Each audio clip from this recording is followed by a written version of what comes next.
Good evening, and welcome to Elizabeth Perkins Prothero Hall. My name is Jim McMillan. I'm the Associate Director of Bridwell Library. The first order of business is for everyone to silence their electronic devices, especially cell phones. Thank you. Tonight's lecture is co-sponsored by the Clements Department of History, DeGaryer Library, and Bridwell Library. Thank you, Kathleen Wellman, Clements Department of History Chair, Russell Martin, Director of DeGaryer Library, and Roberta Skosma, Director of Bridwell Library, for your support. We also thank Mildred Pinkson of the Clements Department of History, Pamela Anderson of DeGaryer Library, Brittany Morgan of Bridwell Library, and Dwayne Harbin of the Perkins School of Theology for their help. This evening you're in for a real treat. You'll be hearing from two of SMU's most accomplished and beloved history professors, James Hopkins and William Taylor. James Hopkins of the Clements Department of History will be introducing our speaker. Professor Hopkins is the Altshuler Distinguished Teaching Professor and the Chair of the SMU Centennial Academic Symposium. He is the former Chair of the Clements Department of History and served as Associate Dean of Dedman College, President of the Faculty Senate, and as a member of the Board of Trustees. Please join me in welcoming Professor Hopkins.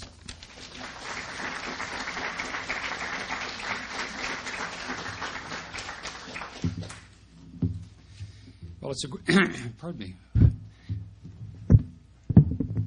It's a great privilege to be asked by Jim McMillan to introduce my former colleague, Bill Taylor. I suppose with those few brief words, there hangs a tale. Bill had been at the University of California at Berkeley for a few years when I became departmental chair. And David Weber, our great friend and colleague, and I concocted this notion about Bill that he'd been kidnapped by the University of California at Berkeley, that he was being held ransom, and that it was our job to work out an exchange. Now, David wasn't going to go to Berkeley, and I wasn't going to go to Berkeley, so we thought maybe money would do it.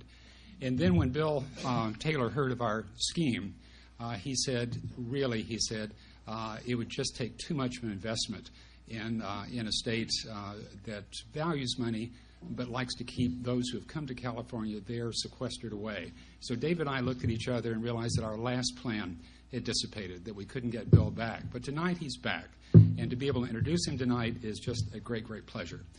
Bill was educated at Occidental College, the University of the Americas, and the University of Michigan, where he received his doctorate. He taught at the University of Colorado for 16 years before departing for the University of Virginia, where he became Commonwealth Professor of History. In 1993, he accepted a position as the Edmund and Louise Kahn Chair of History, Professor of History at SMU.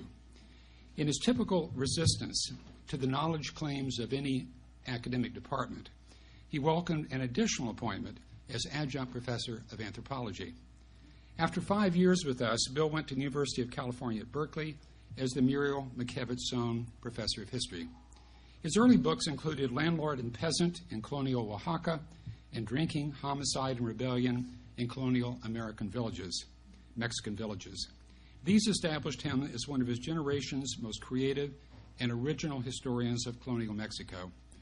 In 1996, he published Magistrates of the Sacred, Priests and Parishioners in 18th Century Mexico, the fruit of some 18 years of work that confirmed him as one of the great historians of our time, regardless of field.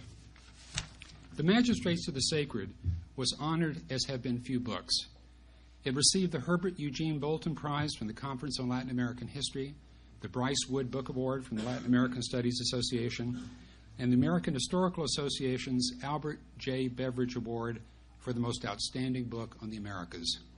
Before his recent retirement from Berkeley, he published, among other books, Shrines and Miraculous Images, Religious Life in Mexico Before the Reforma, in which he widens the stage that Our Lady of Guadalupe has long dominated in order to include other shrines and images, most particularly the symbol of the cross. In a recent article in the American Historical Review, he wrote with a nice demotic touch, "With so many shrines and images in play, the subject reaches far beyond Our Lady of Guadalupe and a Walmart style of history in which other shrines fell away in the face of the irresistible attraction and relentless promotion of one dominant symbol. So in all his works, the stage is crowded, the voices are many, and the result is an extraordinarily stimulating encounter with the world that most of us know little about. It is the complexity and reach of the history of religious devotion in colonial Mexico, its syncretisms, and the needs they fulfilled that have provided one of the principal themes of his work in recent years. But regardless of whether he chooses to enlighten, stimulate, and teach in the comparative brevity of an article or at the magisterial length of Magistrates of the Sacred, Bill's work is distinguished by unexampled learning, sensitivity to the multiplicity of voices that speak to us from the past, and his passionate devotion to the particular in human experience. His canvas is wide, his colors polychromatic, and the figures who appear to astonish the reader, whether parish clergy, Pueblo Indians, royal officials, or unmitigated rogues and scoundrels, remind us, as all good history does, that the strange can always be made familiar, and make us mindful of our shared humanity with those who came before us, and of the symbols and stories which impose narrative structure and meaning on the inherent disorder of our lives. Bill is the quintessential scholar-teacher. His research and writing and teaching each folds seamlessly into the other. I can provide a measure of personal testimony to this. In a real sense, I was one of those whom Bill taught. Not long after he arrived in our department, he offered a seminar that I asked if I could attend, albeit on an irregular basis. In his class, as in his scholarship, Bill insisted that as many voices as possible be heard. I saw the students who genuinely engaged the issues and ideas in Bill's seminar learn to speak for themselves and to speak to each other. Following the example of their teacher, my fellow student felt a quickening pulse at the excitement of encountering a new book or new ways of looking at conventionally packaged issues, a sharpening of thought, and consequently the refining of the alloy of language into something more precise, more expressive, finer than any could have imagined themselves capable of speaking or writing. Bill causes students to surprise themselves with their new possibilities. Bill's career demonstrates, most importantly, it seems to me, that the study, writing, and teaching of history can result in the getting of wisdom. Wisdom, we are told, is the power of judging rightly and following the soundest course of action, based on knowledge, experience, and understanding. Bill's wisdom, which is manifest in his books and articles, in the classroom, in private and public counsel, have made his readers, students, and colleagues wiser about their work, their lives, and what they too might achieve. Bill Taylor taught us all to shoot higher, that we could achieve what we might otherwise have only imagined. Unannounced, I once presented with enormous insecurity a much overlong manuscript, which I basically dropped at Bill's feet and wondered within the next month or 2 months if he'd have a chance to look at it. And 2 days later, I got back a manuscript of hundreds of pages with copious notation, with gentle encouragement and quietly tempered criticism, which made him the first reader of a book that I've been working on for many, many years. David Weber joined him in that task. And I've always forgotten that grace and distinction of personality that meant your colleague or your student, or indeed somebody just with a passing interest in the world of colonial Mexico, could come to Bill and, in fact, drink deeply. In conclusion, I'm reminded of Sir Philip Sidney, the beau ideal of the English Renaissance. And Sidney, who I used to read seriously, and who these lines, in fact, reminded me of Bill tonight. Philip Sidney wrote, "Who shoots at the midday sun? Though he be sure he shall never hit the mark, yet as sure he is he shall shoot higher than those who aim below." In his years at SMU and throughout his career, Bill always taught us to aim high. And even though we never quite ascended the paramount achievement that was his, with the exception of some colleagues in the department, nevertheless, that aspirational quality of his collegiality, of his teaching, of his research, made all of our lives, I think, more generous, made our commitment to our profession more intense, and a joy in what we do more deeply felt. With great pleasure, Bill Taylor will be with us for the next hour, and then we're going to ransom him back.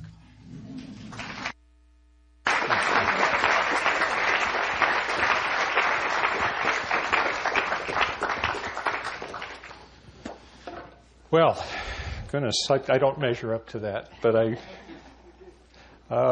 This occasion and Jim's warm and always generous words are happy reminders of what I left behind 14 years ago, especially the company of wonderful friends, colleagues, and students in the university. As I told my sorely missed friends, David Weber and Jim Early, more than once, teaching at SMU was the best job I ever had. Now to the cross in Colonial Mexico, with my thanks to the Bridwell Library, the DeGolyer Library, and the Department of History for inviting me to speak, and to you all for coming to hear me. In 1960, the May 3rd Feast of the Invention of the Holy Cross was removed from the liturgical calendar in order to reduce the number of universal feast days and focus devotion to the Holy Cross on September 14th, the day of the exaltation of the cross. For many Mexicans, this change was more distressing than papal authorities anticipated. People from various walks of life and places were not inclined to give up this favorite feast day as a lifeline to well-being here and now and the promise of salvation hereafter. For them, it was an essential practice, not a vestigial one. Workers in the building trades were conspicuous dissenters in 1960. Virtually every construction site in Mexico must have its protective cross, which is decorated and celebrated on May 3rd. And communities all over Mexico, especially rural towns and villages, observe May 3rd, decorating their special crosses in public and private places, attending Mass, and celebrating with food, drink, fireworks, music, and dancing. In some regions, May 3rd begins a full month of devotions to the cross.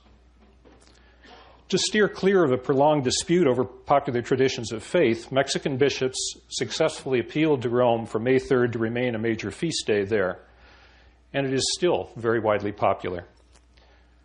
So, what's made May 3rd as a feast day so vital in Mexico? Part of the answer is rooted in the long-standing importance of crosses as both liturgical symbols and objects of devotion in religious practice there. The subject of images of Christ and the cross as objects of special devotion, as well as liturgical symbols, is more than I can manage in one presentation. Here I'm concentrating on colonial-era crosses rather than crucifixes and other figures of Christ, as a way to narrow the field and look into historical developments with many places and people in mind.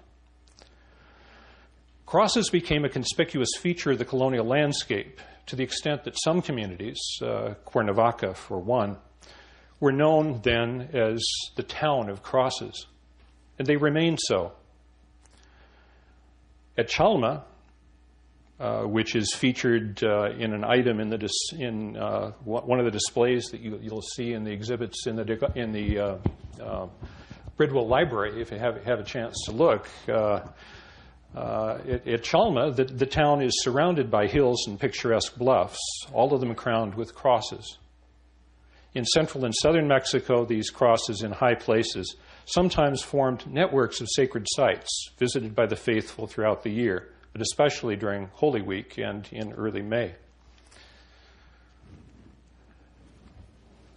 I've got a couple of images to show you here. This first one is a small perishable cross on a trail going to the shrine of Chalma. This is a photograph that was taken by Manuel Aldez Bravo, one of Mexico's foremost photographers in the 20th century. Dates from 1942. This is the Hill of Crosses, also on a pilgrimage route near Chalma in central Mexico, where pilgrims have left thousands of wooden crosses, often with the name of a sick relative or a deceased parent, grandparent, or child. These are votive emblems of pilgrimage. There are thousands of crosses there. It's not quite like the great pilgrimage shrine in Lithuania, which is also called the Hill of Crosses, but this one's more spontaneous, and it has more to do with the idea of pilgrimage and sacrifice and votive offering. This one is the hilltop shrine of the Santo Madero in Parras, Coahuila, in northern Mexico. It's a 19th century chapel, and its feast day is May 3rd, as most of these chapel devotions are. Here's a a harvested field in Tlaxcala, and you can see several crosses here, one carved into the haystack, another one on top of the haystack. This is a well-known photograph by Elliot Porter. Maybe some of you know Elliot Porter's color photography. There's a wonderful collection of his work at the Amon Carter Museum in Fort Worth. And here are community members of San Juan Chamula in Chiapas gathered by a cluster of crosses at the foot of one of their sacred hills. This is another photograph by Elliot Porter from the 1950s. Point is, we could go on and on with these kinds of images. Two especially strong patterns emerge in the devotional history of Mexican crosses as I'm describing them. One is the deep appeal of more than a few particular crosses, especially natural crosses, as alive with the sacred for many kinds of people. The other is the localized setting of miraculous crosses. Their association with divine presence was inseparable from their location, nestled in a sacred landscape, and their providential meaning didn't travel far. Particular crosses as objects of devotion and features in the landscape are an inviting way to think about the meeting of indigenous peoples and European Catholics in the aftermath of conquest in the 16th century. But I'm suggesting also that crosses are not just about such two-sided encounters, nor did the story more or less end in the 16th century. References to outdoor festivities on May 3rd that drew in different kinds of people and places abound in church chronicles, cathedral chapter minutes, parish archives, and civil and religious regulations and court records throughout the colonial period. Attempts by bishops and the Inquisition to police and reform May 3rd celebrations in the 17th century provide a glimpse of how this feast day was observed in colonial cities. In Valladolid, now Morelia, Michoacán, celebrations in 1639 included a mock battle of Moors and Christians that concluded with the Christians wresting the cross from the infidels. During the festivities that year, a stone cross on the house of one of the cathedral dignitaries was damaged, leading to an inquiry into possible sacrilegious intentions. This mingling of sacred and profane evidently was a recurring worry to the authorities. May 3rd processions with family and community crosses to hilltop calvaries were also a common practice. Mass was celebrated on the spot, followed by the usual festivities. High-spirited gatherings mixing sorrow and joy in the presence of the cross attracted the Inquisition's notice in March 1691, when it prohibited celebrations in the streets of Mexico City because some crosses were placed in, quote, indecent locations, and the celebration with Mass, sermon, and processions were accompanied by farces, bullfights, and masquerades on the pretext of honoring the cross, which results in serious scandal in the Christian Republic, end quote. References to how May 3rd was observed outside the cities are sketchy, but they usually mention fertility rites and Calvary processions. Recent ethnographic descriptions of May 3rd festivities elaborate on the association of food and the cross and suggest historical patterns of worship that invite further study. Here I draw on Octavio Hernández Espejo's description of the Feast of the Holy Cross in Ozomatlan, in the state of Guerrero, on the about 20 miles off the toll road to Acapulco from Mexico City. The festivities there, from May 1st through 3rd, center on offerings to crosses located on a nearby hilltop. On May 1st, household and neighborhood crosses are taken up and planted, with offerings of food and flowers piled high to form an altar. The faithful sing and pray on their knees, and the crosses are decorated with chains of flowers and bread. At about 3 a.m. on May 2nd, hot chocolate and bread from the comestible altar are shared. And at sunrise, the fruit and flowers are distributed. Then the people come down from the hill and place their crosses at the town entrance. At noon, they reassemble to pray a rosary and process to the church with a dancer dressed as El Tecuan. El Tecuan is an ocelot and known as the man-eater. So we've got a figure dressed as El Tecuan, and he's running and jumping in the lead, followed by shepherdesses singing and other women praying, with the crosses and the band coming up last. On May 3rd, the dancing and drama continue, with the El Tecuan, again, the leading figure. Eventually, he's symbolically killed, which Hernández Espejo thinks is not so much to represent the victory of culture over nature as an offering to the jaguar deity and ancient fertility rite. His informants, however, seem more inclined to focus on the crosses and explain the offerings to them as an appeal, quote, to God our Lord to bring us a good harvest, for the rainy season is anticipated, end quote. Distinctive Spanish, indigenous, and colonial threads are important to the May 3rd celebrations and a shared history. Inevitably, they inform and complicate what we think about colonial crosses in particular places, as well as the 1960 surprise. The Spanish and more broadly European aspects of devotion to the cross are fundamental, but often obscured by our fascination with indigenous understandings and use of crosses before the arrival of Europeans.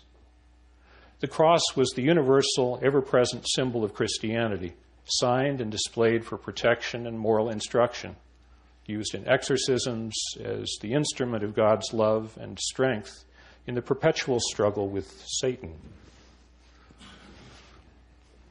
Here we have an anonymous 18th century painting from the Franciscan church in the city of Puebla, and it's a scene from the life of a local hero, the Venerable Sebastián Aparicio, famed for his healing touch and his exorcisms. And you can see him exorcising a demon from a sick man on his bed, and he's got the cross raised in his left hand. Crosses were used also to mark grave sites.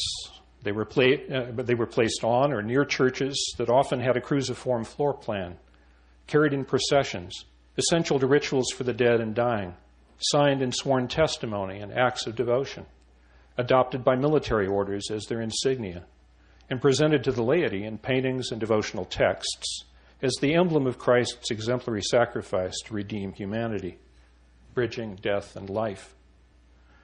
According to Felipe Pereda's study of images and the evangelization of Muslims and Jews in southern Spain during the 15th century, the cross in the upraised hand of a missionary became the great symbol of the evangelizing enterprise there before it took hold and had the similar role in America.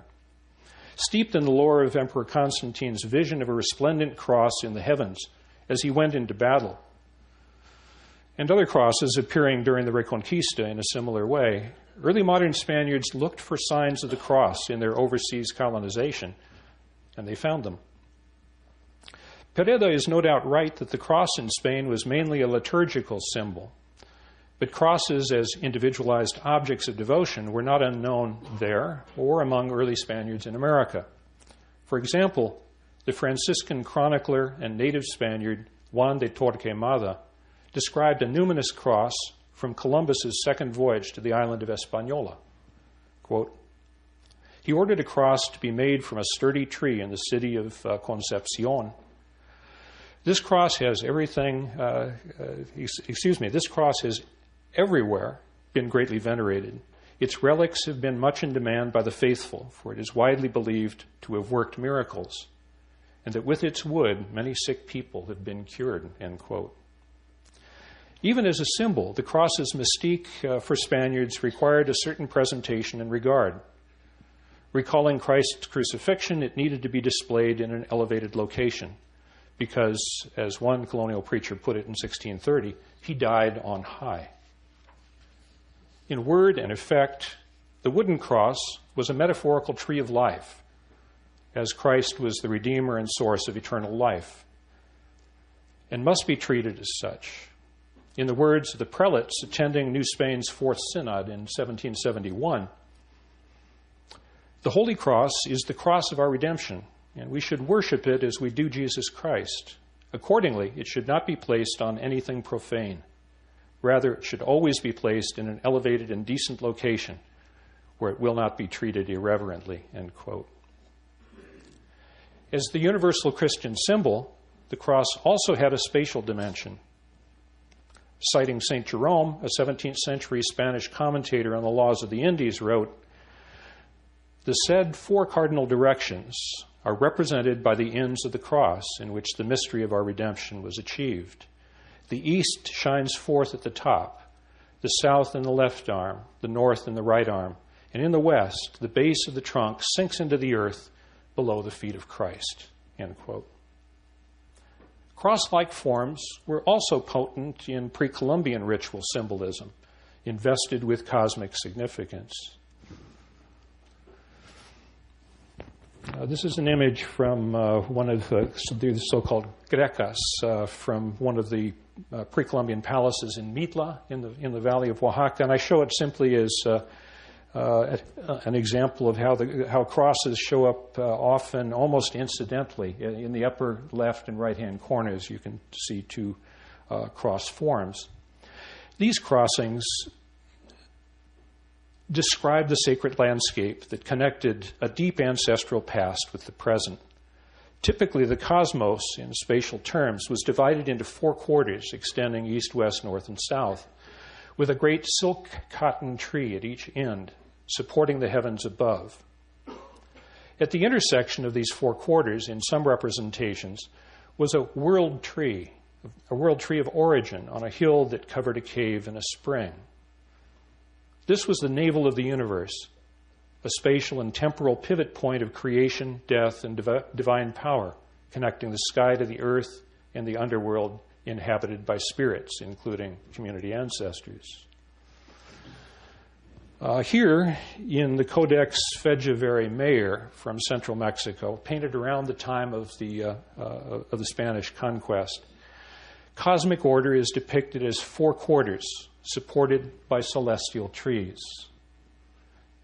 I don't have a pointer, but you can see the celestial trees in each direction, north, south, east, and west. And the celestial trees look like T's or crosses with a bird as the upper arm.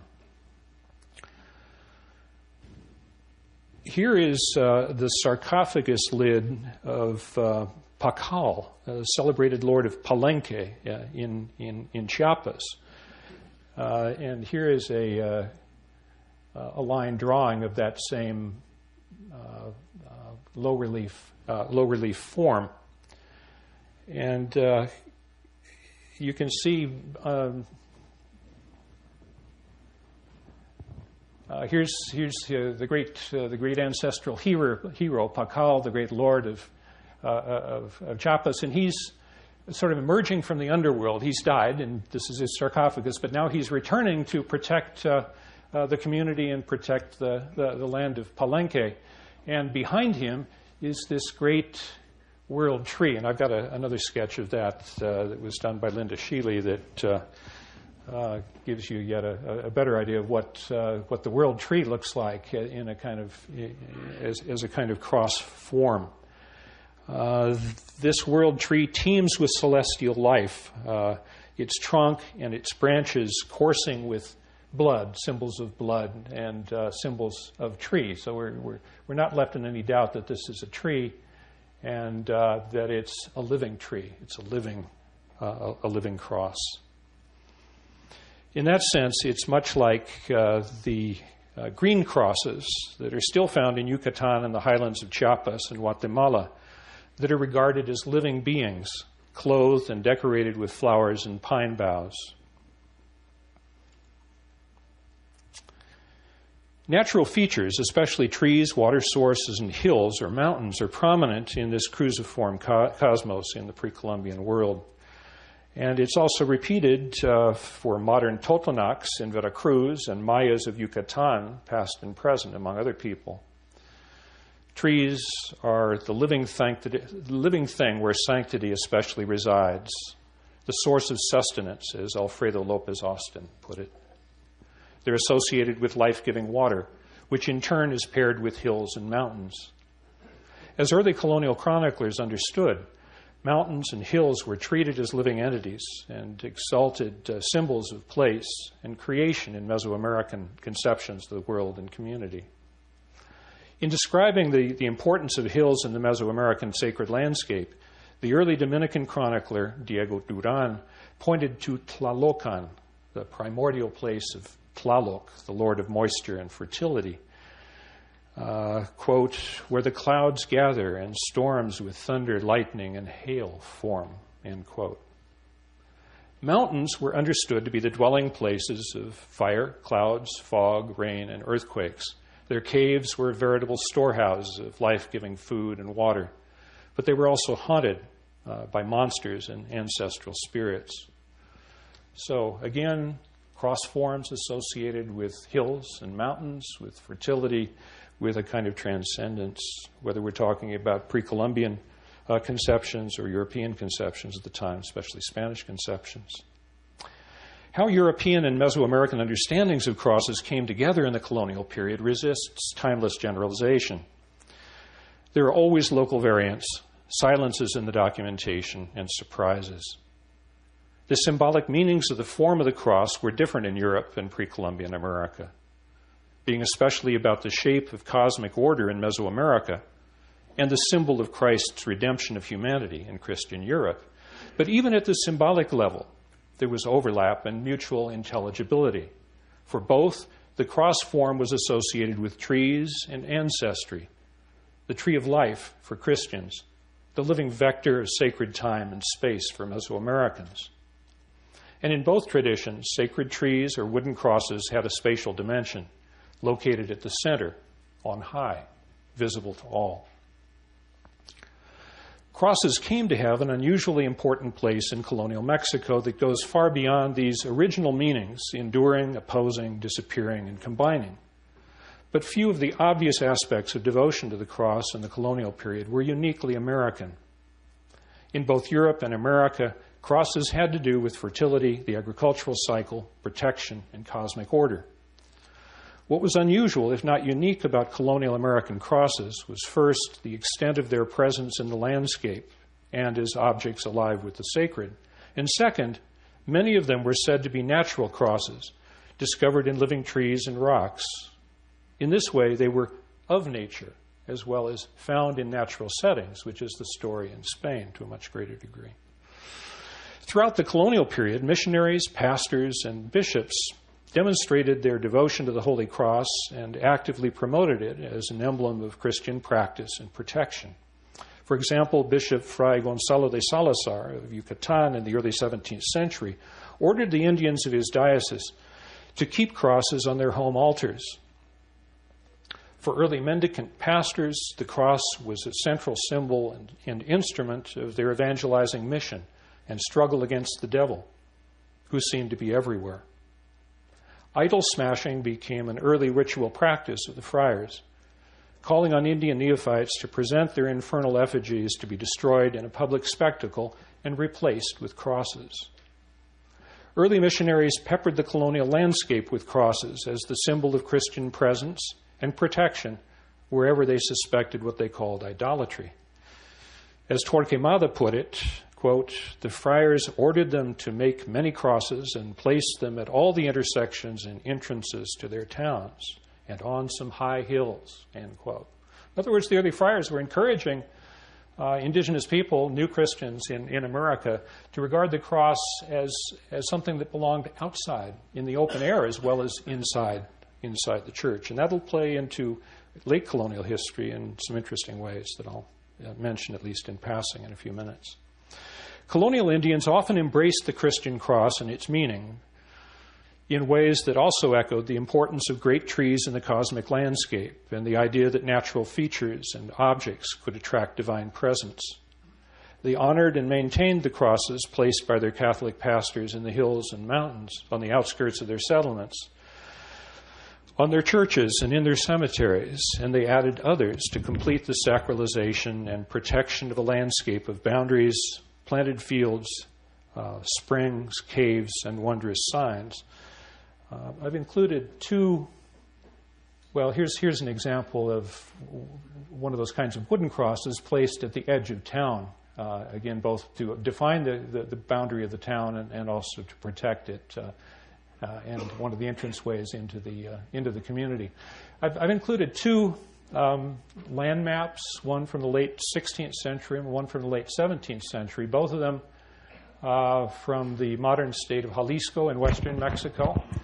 I could have chosen more pictorial examples, but I like these because these are sketch maps, almost incidental. These are intended to say, here's our boundaries, here's our town, and to be submitted in land litigation. And you can see the prominence of the cross, both as defining. There's a cross on top of this little building here to designate a chapel. But we also have a Calvary cross, a hill with a large and prominent cross on the top. And then in this next image, we've got something more complex going on. It seems like a pretty simple image. But again, we've got some churches or chapels identified with the cross on top of the building. But we also have several other kinds of crosses. Here's one here, and there's several of them here. These ones along this line are defining the boundary of this community. This one is more mysterious and probably is a sacred site to a publicly displayed cross. It sits on what's called a peana, or a pedestal. So something else is going on there besides either being a Calvary cross or designating a church or defining a boundary. But in any case, the use of the cross in these ways, these visual ways in maps, it seems to me, are part of a sense of crosses being very much part of a moral landscape. These are moral boundaries, separating order and confusion. Separating order from confusion and chaos, as well as serving as property markers. Crosses also came to mark the order inside colonial settlements and dwellings. Sometimes, as at Tlayacapan, Morelos, in central Mexico, protective crosses were placed at cardinal points of the community, forming lines that crossed at the principal church.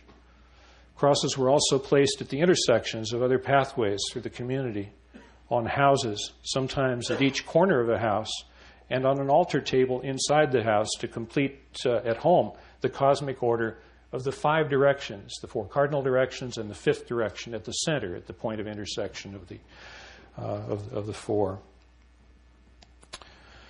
Crosses also traversed and protected the local landscape, carried in processions into the fields and hills, to or from a particular church or shrine, or tracing the community's boundaries.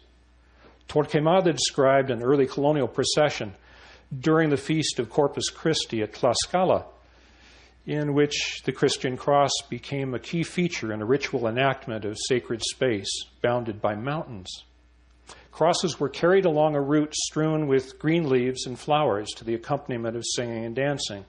The crosses passed through one intersection with artificial mountains installed at the 4 corners. Each of these miniature mountain tableaus teemed with natural life, carpets of grass and flowers, various trees in leaf and bloom, mushrooms, snakes, birds, deer, rabbits, coyotes, and men hiding in the vegetation with bows and arrows poised. Quite a spectacle. Great wooden crosses were erected at the friars' insistence soon after the conquest, and several of the early crosses were famous in their own right as precious objects of divine presence. One example, in the 1520s, a huge cross was erected in the patio of the first Indian chapel in Mexico City, San Jose de los Naturales. It was made from an ancient tree harvested in the woods of Chapultepec, the rural retreat. Torquemada, citing native elders, says, "The Mexicans took it to be a deified thing. In the time of their heathendom, they cleaned and pruned it often and with the greatest care. And after the friars came and settled, they cut down this tree and raised a cross made from it in the middle of the chapel's patio." End quote.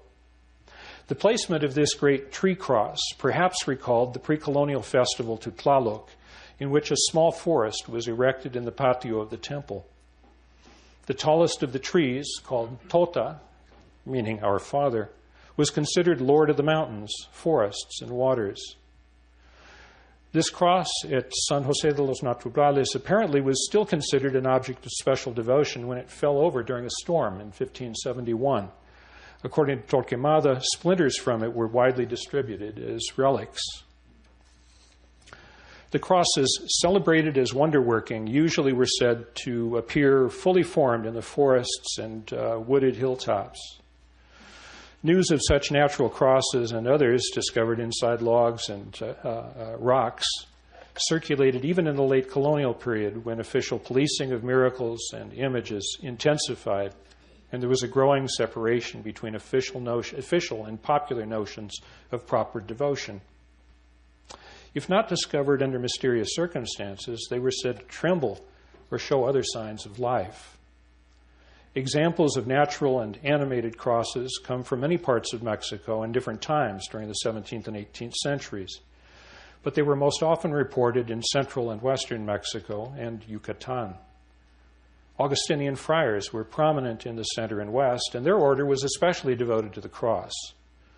But there was no Augustinian deus ex machina at work in this concentration of living crosses. All the religious orders, as well as the diocesan clergy, were devoted to the cross. Yucatan was a Franciscan, not an Augustinian province. And local enthusiasms were always a shaping, if not a determining consideration. Crosses have had an especially important place in Maya ritual life. And the fact that they're often clothed suggests again that they remain more than liturgical symbols. Here's a photograph from Tabi, Yucatan, in which 3 draped wooden crosses under a ramada mark an entrance to the town. There are similar sets of crosses, 3 crosses under a ramada at each of the 4 cardinal directions, which is each of them represents a route into the center of the town, and together those routes mark a cross, identify the town as a town organized in a cruciform way. The clothing of crosses was not just a Yucatecan tradition. On this cover of an Indian confraternity book from a small settlement near Dolores, Guanajuato, in north-central Mexico in the late 18th century, we have a draped cross with ocelot markings, sprouting vines and flowers at its base. Another living cross. Crosses were as compelling and present in the Mexican landscape at the end of the colonial period as they had been in the 16th century. What changed most was the official view of where they belonged and how they should be honored. For the most part, news of animated, wonder-working crosses was viewed with suspicion by late colonial ecclesiastical authorities, and there were moves to confine the display of crosses to urban settings, preferably indoors. But the Archbishop's call in 1792 for Indian parishioners to bring into the parish church the crosses they kept out in the open, in the mountains and other remote places, had little effect. Places of the cross and open-air ceremonies had become too important for these crosses to be removed from a community's territorial landscape without creating a scandal.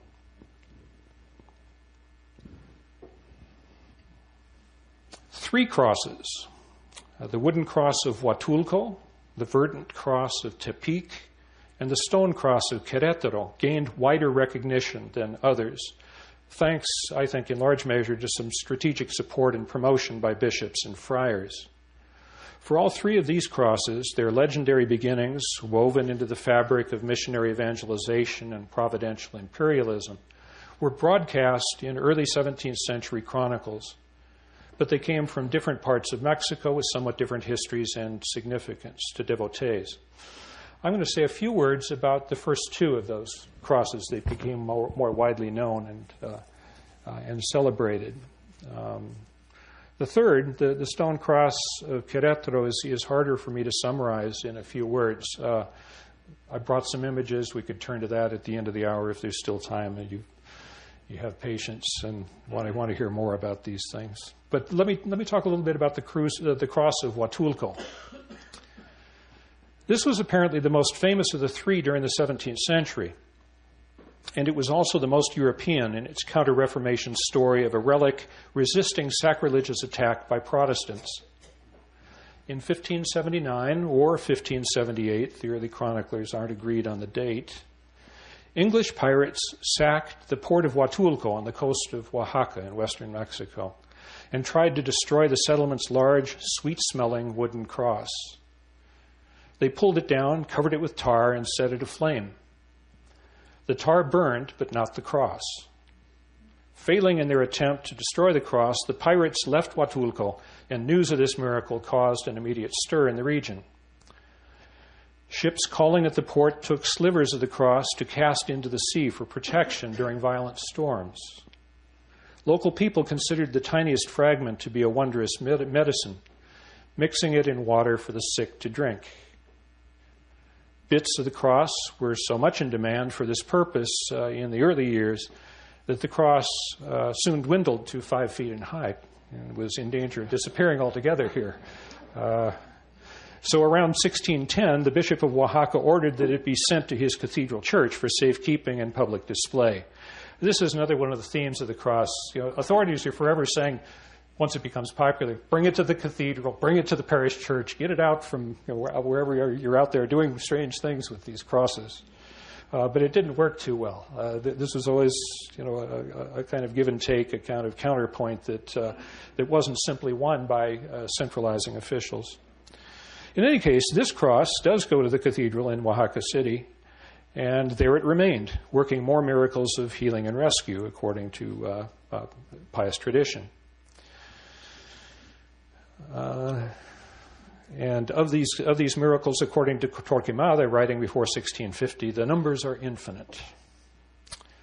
Although widespread popular devotion to the cross of Huatulco seems to have waned from the 18th century, it's no longer very famous, very well known. Its fame and devotion did linger for several hundred more years in the state of Oaxaca, thanks to the printed accounts, the removal of the largest fragment of the cathedral, and especially by this famous painting that you see here of the scene of the failed attempt to burn the cross by the English Protestant pirates, which still hangs in the cathedral in Oaxaca City.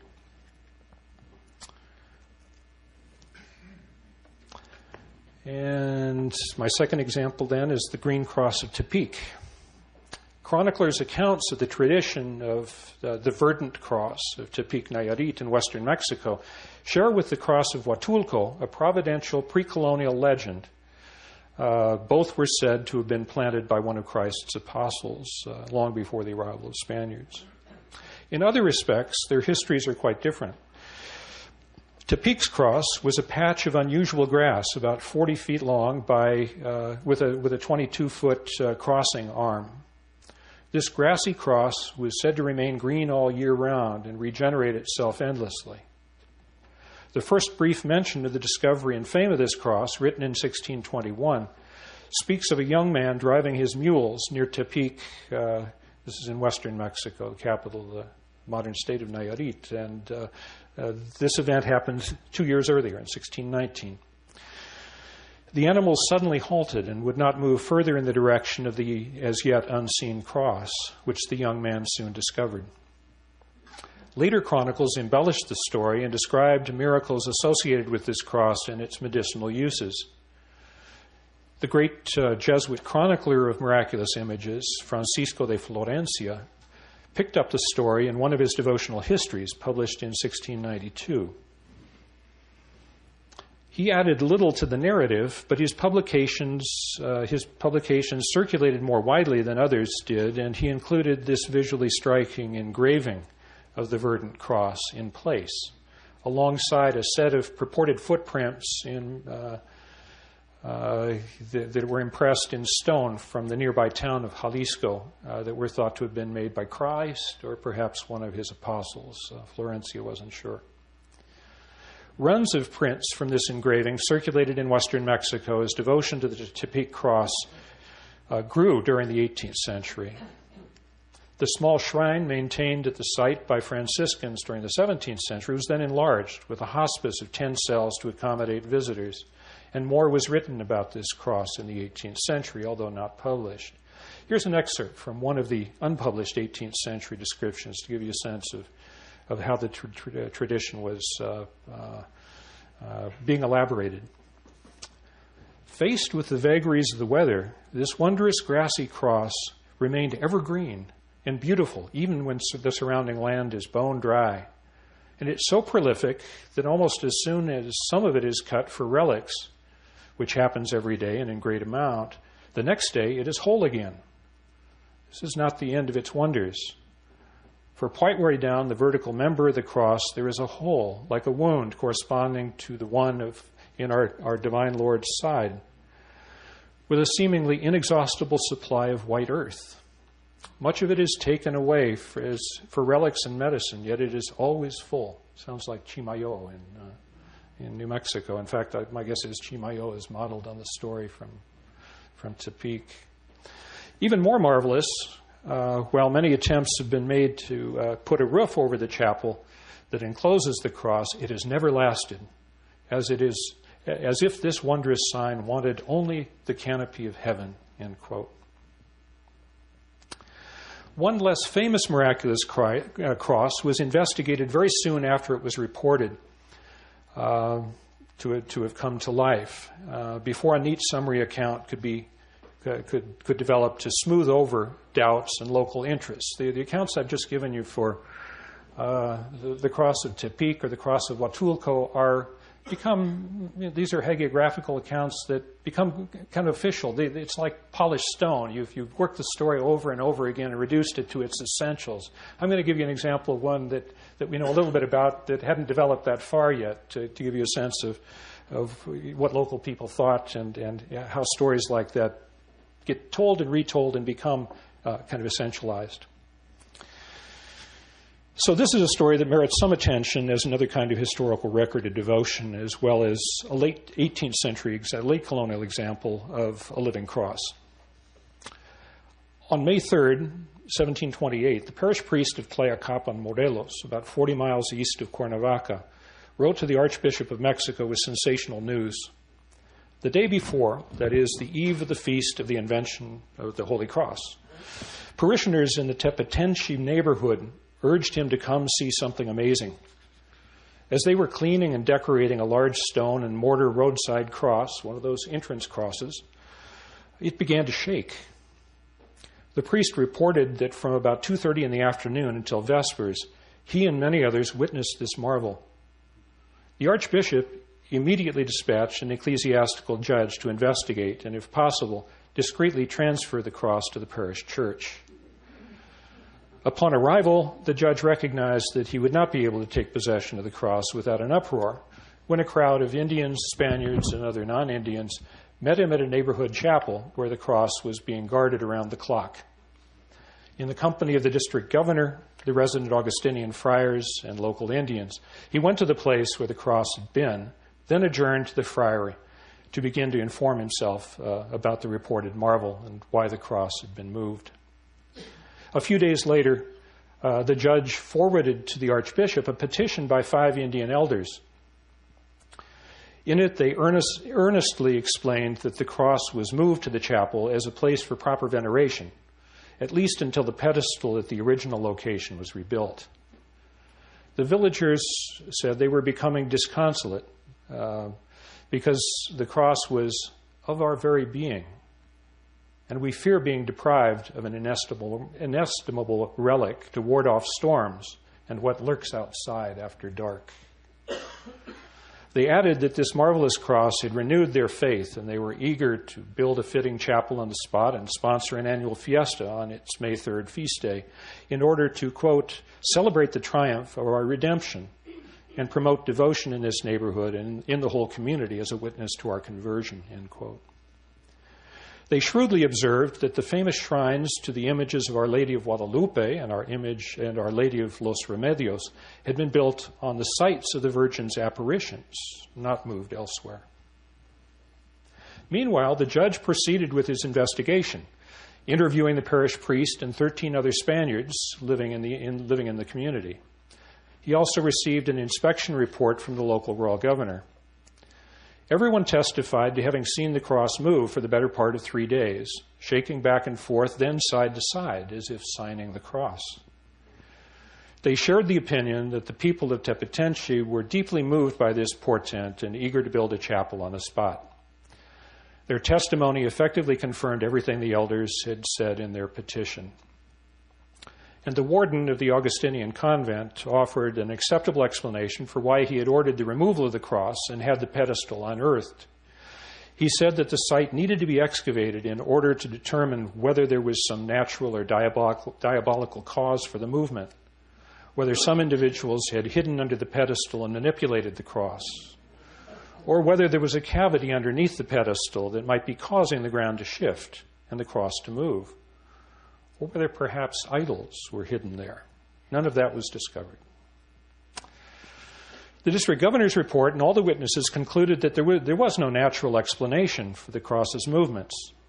The case record ends with the Vicar General's judgment on August 2nd, 1728, that the movement of this cross was a genuine miracle, that the ground underneath the pedestal was solid, and that many people had seen the cross move.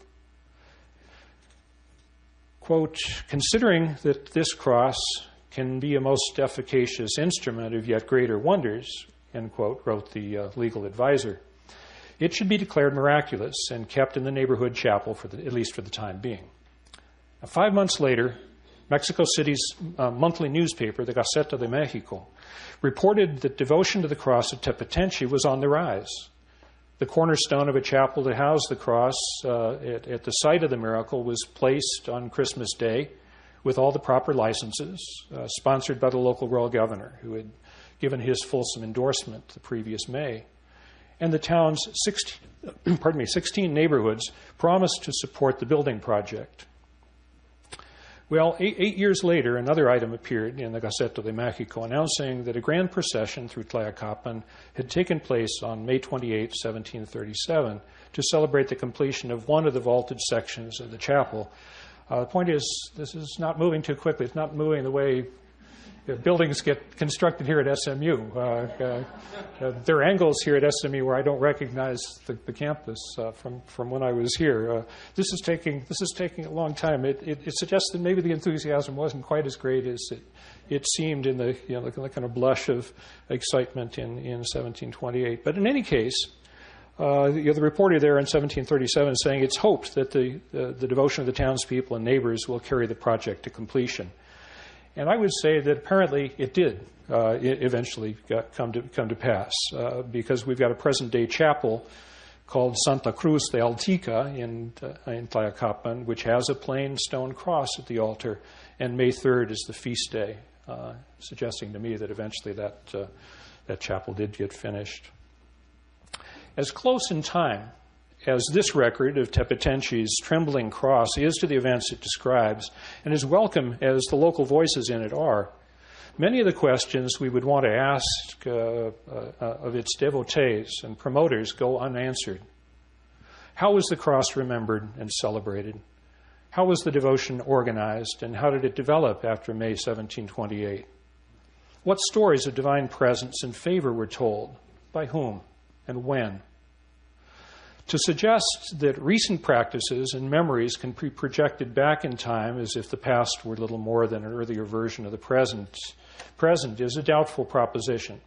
But ethnographies and oral histories that are not tailored to demonstrate continuities between between the present and the pre-colonial or colonial past sometimes suggest meanings of devotion or connections and developments that historians can only guess at otherwise. So that's what I'm going to do here for just a moment. For this subject of devotion to the true cross and particular crosses, Viviana Ugalde Mendoza's book, History of the Cult of the Green Cross of Tequisquiapan, in the words of a believing community, is a welcome source. In 1995 and 1996, the author surveyed more than 100 families and interviewed 38 adults from 7 settlements in and near Tequisquiapan, Querétaro, in central Mexico, that had all of these people had jointly participated in the feasts of the Holy Cross there for many years. Her informants ranged in age from 35 to 97, more than half of them over 70 years old. Most had helped sponsor the devotions and participated in the processions and dances, or supplied the fireworks and refreshments.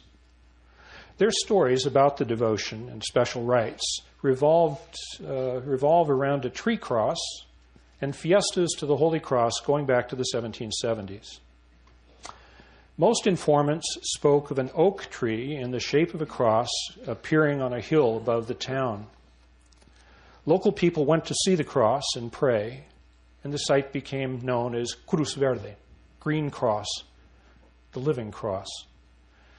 The rancher who owned the hill, according to this story, eventually closed the site to visitors, and his foreman cut down the tree and dragged it into town as far as the San Juan neighborhood, where it either became too heavy to move further, which is a common story, or his horse died and he abandoned his burden, or the horse threw him and he died on the spot. We've got different versions of the story. This is one of those stories of origin that never got written down. It never got published. And so we've got plenty of room here for variation. That's not true of the story of Our Lady of Guadalupe, where eventually we have a single story that virtually everyone tells in very much the same way. So this is a kind of riot of difference that tells us more about who's speaking, perhaps, than it does about the story of the cross. Several informants from San Juan emphasized that however the cross came to rest there, it was a sign that it wanted this place for its chapel. And this, in fact, is the neighborhood that claims to have the biggest piece of the cross. Everyone who commented on the provenance of various crosses associated with the devotion agreed that San Juan had the biggest piece. But they recognized that wood from the original cross was given to two other communities for smaller crosses. Some of the informants spoke of particular miracles associated with these crosses.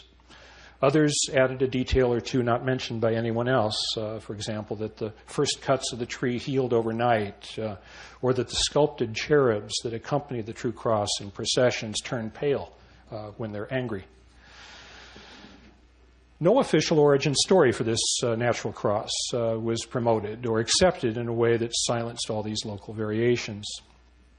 With their proprietary claims to being the keepers of the main cross and its chapel, people of San Juan were especially eager to tell the historian ethnographer to tell her about their leading role in the history of the devotion, while devotees from other communities that participate sometimes expressed a more theological interest in purification rites, like the cleaning of the chapel, or how the bleeding tree dragged through town recalled Christ's passion, and how the tree cross triumphed in the end.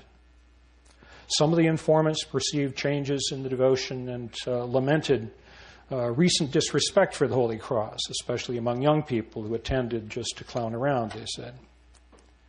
But for all their differences, these devotees of Tequisquiapan's Green Cross haven't lost sight of place in the story of their Holy Cross.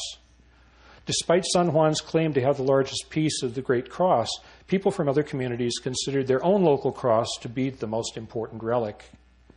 And the hilltop site of the apparition had been continues to be as important to the devotion and the regeneration of divine presence and favor as whether any particular community claims to possess a piece large or small of the original tree cross. Another thread in the informant's words also returns to place. The original cross was natural. It was a living cross, and it appeared right there. In conclusion, these personal and collective stories of the Green Cross of Tequisquiapan recall for one place in the recent past the main patterns of devotion to the cross I described for colonial Mexico. Here is the deep appeal of crosses in themselves, alive with the sacred, many of them natural crosses. May 3rd remains the main day of the Holy Cross there, despite the growing importance of September 14th. And this is not just a history of native peoples and early mendicant missionaries. All kinds of people have participated in the devotion during the colonial period, not just those identified as Spaniards and Indians. In the long run, it was more important to the devotional history of particular crosses where you were from than what ethnicity you claimed or accepted, which leads to the most basic shared pattern of all, that the history of miraculous crosses is especially about presence in place, in a localizing way. The divine was understood to be present in association with a cross in its home setting. As at Tequisquiapan, the tradition called attention to the place of origin or where the cross chose to remain. And that's where it was celebrated. The cross of Tequisquiapan emerged from that soil and is nestled in a sacred landscape there, much as the 16th century crosses planted at the urging of early missionaries marked a visible landscape. And the cruciform symbol described a local vision of the architecture of the cosmos, with the people and their settlement at the navel of a universe that spreads out in the cardinal directions, each with a great tree of life supporting it. These historical patterns, anchored in place, may help explain why the long-standing devotion to particular crosses in Mexican communities has not translated as readily as have Marian devotions or the Santo Niño de Atocha to the faith practices of Mexicans in the United States and Mexican Americans. Thank you.